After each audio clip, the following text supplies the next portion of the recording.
It has been clear for quite some time that Nadine Dorries has indeed lost the plot. And that is not just my opinion, it is the opinion of a lot of people who are reading her book called The Plot, The Political Assassination of Boris Jonson. And I am very tempted to get this book. I am so on the edge of getting this book. I was walking past W.H. Smith's the other day, and I saw this on their stand, and I was like, I was filled with a desire to buy a book I have not had for quite some time. So if you do want me to buy The Plot, there are one-off donation links called Buy Me a Coffee, or there's the YouTube thank you button down below. If you want me to do that, why not leave it a donate and leave a message for me to buy The Plot, because I'm going on holiday on Monday. By the way, look out for the videos that I'm going to post by then. I'll probably try and do some live streams as well, but it is a busy week, so I'm not making too many commitments to do these videos, but I will try to at least do some YouTube shorts while I'm out there, because I will have time to do the shorts, not these sort of long form videos that I normally do. But, you know, when you're on holiday, you need a good holiday read. So if you would like to make me suffer while I'm on holiday, here you go. Of course, I think the best way to experience the pre-joys of this book is to read what Conservative Home thought of The Plot. You know, one time big supporters of Boris Johnson, not anymore. Like many Conservatives, they jumped ship quite some time ago, but of course they will still publish, shall we say, some pro-Boris articles every so often. But what do they think? What is the Conservative view of Nadine Dorries's book, The Plot? And has she indeed lost it? Put it this way, the review starts off, "This is the most bizarre book I have ever read." So let us dive into this review. And of course, like I say, please do remember, like I say, there are links down below. There's the Patreon page, there's the Pony Club, there's of course the one-off donation link called the YouTube thank you button, and of course there is the Buy Me a Coffee link. Like I say, leave if you do want me to do that, like I say, use one of those two links and say buy the plots, or tell me to go lose the plots. I might do after I've read the book. Who knows? But yes, so like I say, there are ways down below to support, and of course you can always click the like and of course share button as well. That will help support the channel as well. So as always, thank you very much to everyone who does help and support the channel this way. So let's go find out how much Conservative Home thinks Nadine Dorries has indeed lost the plot. So, The Plot, The Political Assassination of Boris Jonson by Nadine Dorries. This is the oddest book I have ever reviewed. What a way to start a review. What a way to open it. This is the oddest book I have ever reviewed. This is Nadine Dorries' account of how a shadowy group of fixers, led by a man, presumably for legal reasons or, made up reasons, as Dr. No, overthrew Boris Johnson. This book consists mainly of interviews with anonymous informants. Oh, yeah. So, yeah, we can really trust Nadine's accounts and these interviews. Yes, they were all totally real interviews that actually really happened. And of course, we've got the infamous one that we went through already of the boy who had a rabbit and then he didn't have a rabbit.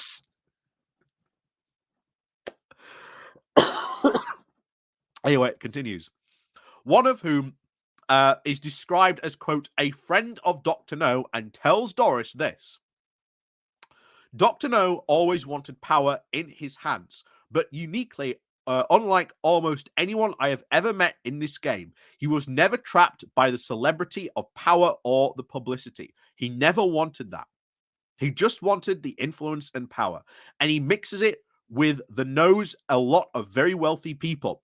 He is attracted to them. He is turned on by the whole long charm and grooming offensive, and then slowly, like an octopus, wraps his tentacles around them one by one.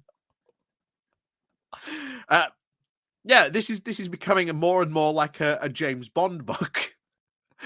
um, he is a deeply complex man and never wanted to be an MP, but has more power than any MP has ever had. He attended Dougie's sex parties, but never wanted to take part. He just wandered around watching others, taking names.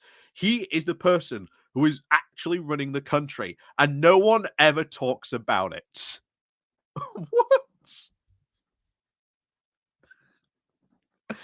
Anyway, Ian Fleming, to whom Boris Jonson is indebted to for many names and chapter headings, often placed James Bond in mortal danger of an exotic and painful death at the hands of a criminal mastermind intent on world domination, but would then describe how Bond, by some brilliant stroke, turned the tables on the villain. The original Dr. No was boiled to death in a nuclear reactor pool, after which Bond, played by Sean Connery, escaped by boat with Ursula Anders. No such happy ending can be found in Dorris's work.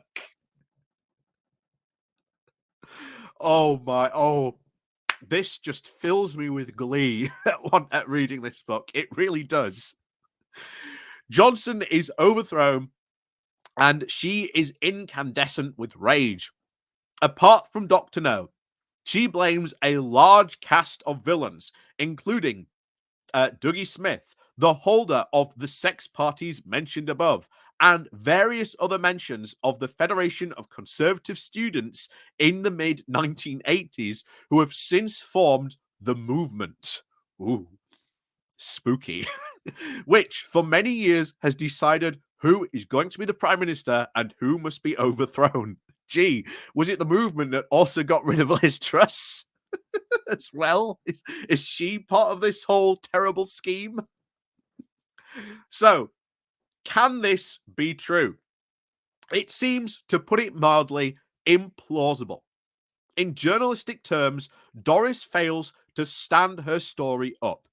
Anonymous testimony won't do, especially as it wanders all over the place, with Jonson's assassins sometimes described as all-powerful, while at other points they fail miserably. Again, to quote Michael Gove, when a friend of Michael Gove who said this, and I will say this, I will give them absolute props for saying this. They went, Dorries is easily one of the UK's greatest fiction writers that exists. And like I say, if Dorries was seriously wanted to uncover this mysterious Dr. No, why doesn't she just name and shame him? Why doesn't she drag him into the light and expose him? If all this is true, and that she has witness testimony and all this stuff, why doesn't she just drag him into the limelight, name and shame him, and then say, this person I interviewed said all this, this person I interviewed said all this? What's stopping her? If this person is a massive threat to a democracy, and let's delve into the realms of fantasy for a second and say that all what Nadine Dorries is saying is true, then this person would be the single biggest threat to UK democracy we have ever seen. So why isn't Nadine Dorries doing the correct, heroic, and right thing to do by bringing him into the limelight? Because, oh, that's right, I forgot, the unicorns just walked past. It's all a massive work of fiction and fantasy.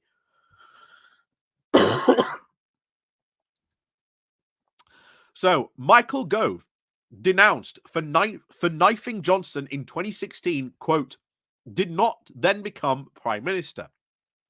had in his youth hailed Michael Portillo as the future of the right, and is now, according to Dorries, being overtaken by Kimmy Badenoch in the future leadership stakes. Hold on a second. Michael Gove is the main power player putting Kimmy Badenoch forward. Like, that's the only reason why she's there. It's why she was skyrocketed to obscurity in the first place, because Michael Gove decided to back her and be her patron.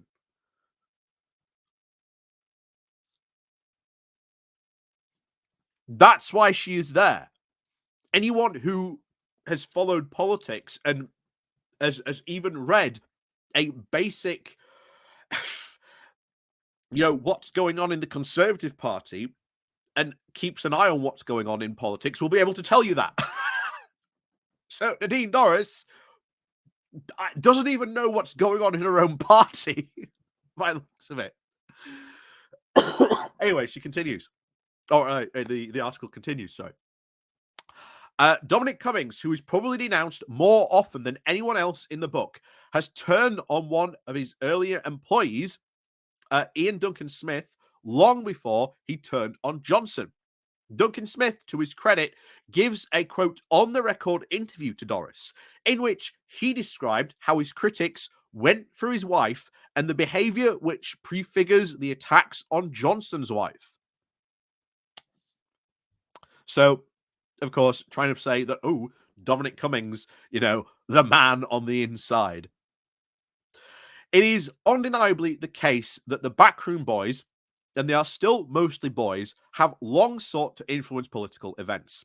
Disraeli, in his novels, has two highly enjoyable figures, Tadpole and Tarper, who seem to like doing this. Lord Lexton frequently brought out a short life of the Conservative Party's first treasurer, Lord Farquhar, who said that held office from 1911 to 23, saying it was only in 1923, during the last month of his life, that damning evidence emerged publicly which destroyed his reputation.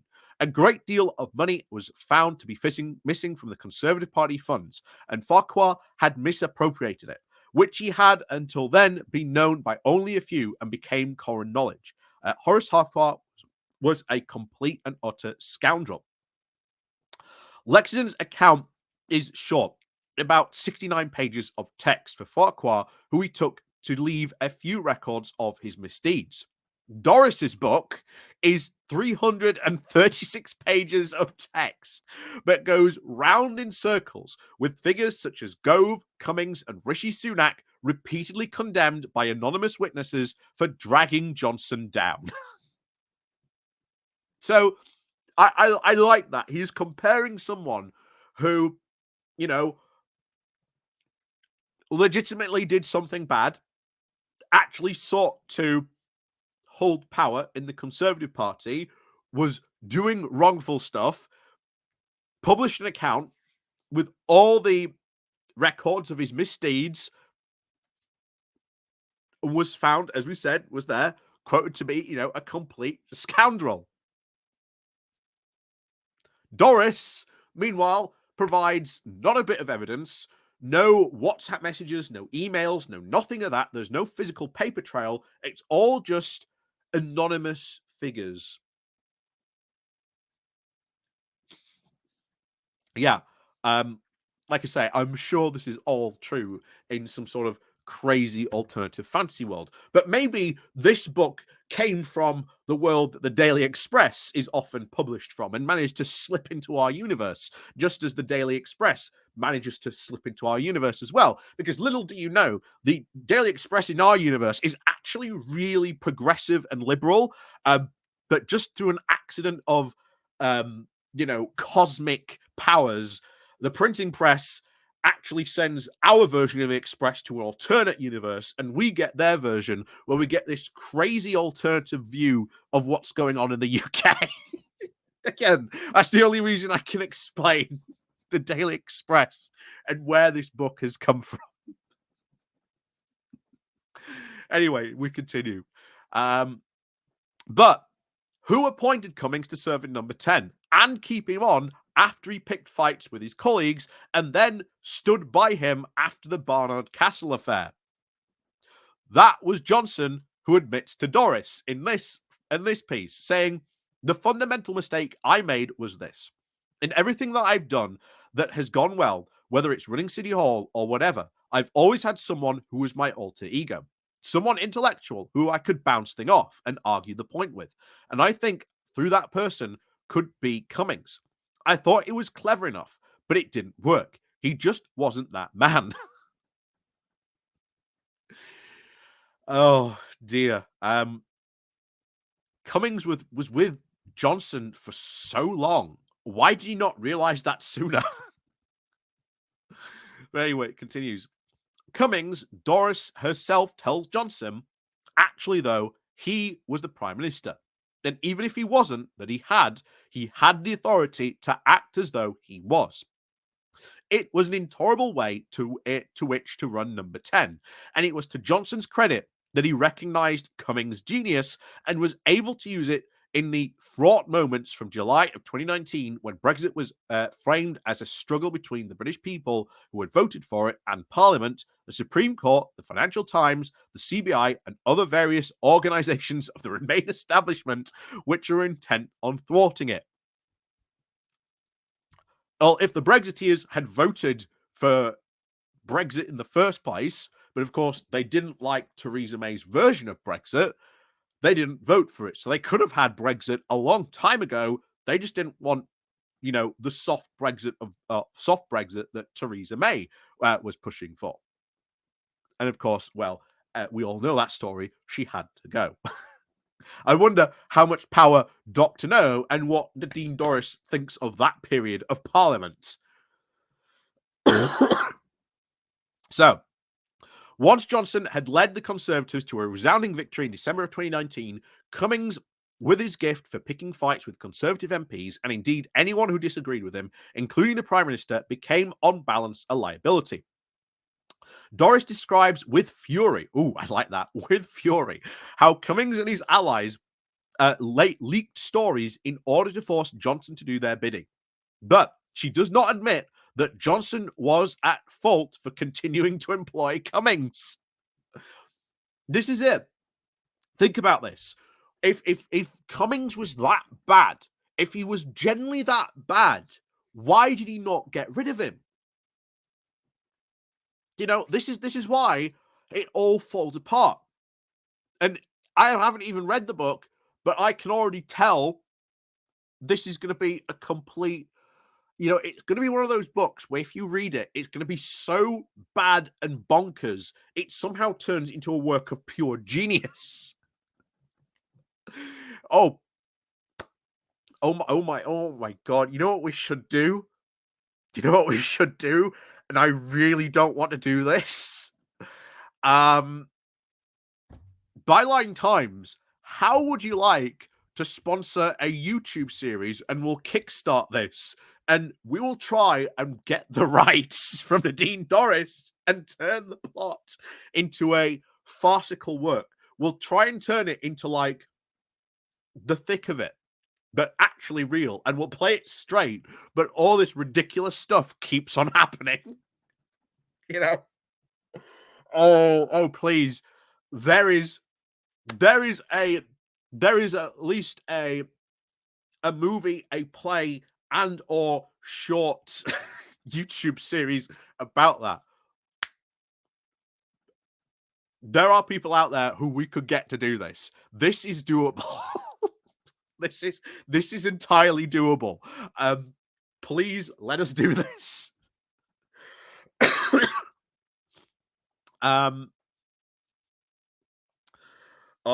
Anyway, where were we? So Dorries describes theory bidding, does not make Jonson was continue to employ Cummings. She hails Jonson as a kind of loyal visionary man. That's hilarious. But she refused to see that blind loyalty soon becomes a weakness, not strength. Politicians, as Alan Watkins remarked, is a rough old trade. We have a brutal political tradition in which the Prime Minister is liable at any moment to be overthrown.